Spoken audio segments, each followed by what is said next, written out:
I came here over a decade ago, it was the height of overcrowding in the California prison system. You didn't have enough staff. There was very little rehabilitative programming.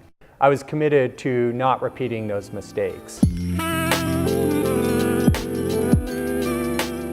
So use of force became a pretty important issue, and it was one that was highlighted by some events that were pretty serious in nature. And we went through this phase of a punitive nature. We brought in consultants, we had committees that got together and talked about what kind of other things could we do working with the population we have to really cut back on what was going on. Came up with some pretty heavy stuff to deal with. We went through a lot trying to change that culture. There were some meetings we had with people that I felt like I was with Mike Tyson for 10 rounds because it was such a shift in culture. I do think people get now the need to approach their job differently. You have to think about it as a member of the community. If your child was brought to this facility, what would you want them to be provided? That to me is really where it starts and stops. Like, you want the best of services, you want them to be safe, but you also want them to prosper once they exit our doors.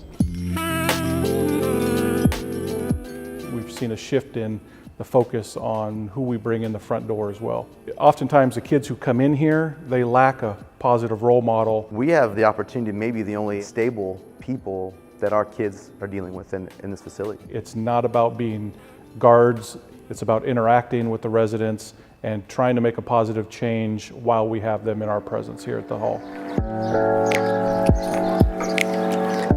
We realized as we've done things better, our population has dropped, but the kids that remain tend to be a little bit older, many of them convicted of serious crimes, and we wanted to create programming for this older group of residents here inside Juvenile Hall. There are likely activities that these kids would not be engaging in back in the community. Our construction program, we partner with Northern California Construction Training. Our SOAR program, where they're engaging in college classes and earning credits. The library program, or lifeguarding program. We're beginning a culinary program. We did do it differently in the past. We were very limited on the programming that we had offered, but certainly not now. Going backwards is not an option. You had your 9116 in that one? Yeah. Okay. The Urban Times.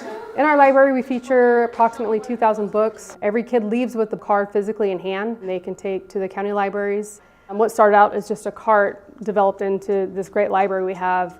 For most of these kids, they don't read outside these walls, but they do check out books here, and they actually learn to love to read while they're here.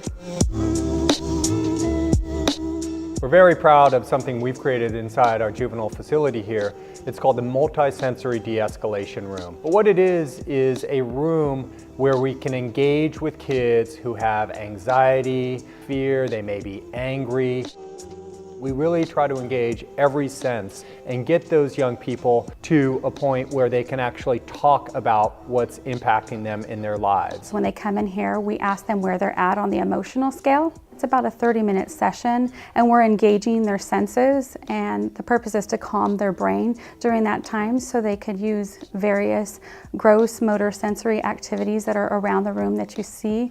And we also have some fine motor sensory items such as Therapeutic, stress balls, or we have cognitive sessions where they can use the toss and talk balls or the Connect 4.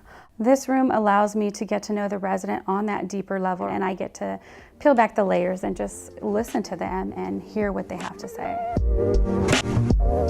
I think having the garden gives the kids an opportunity to enjoy something that they might not be inclined to do on the outs.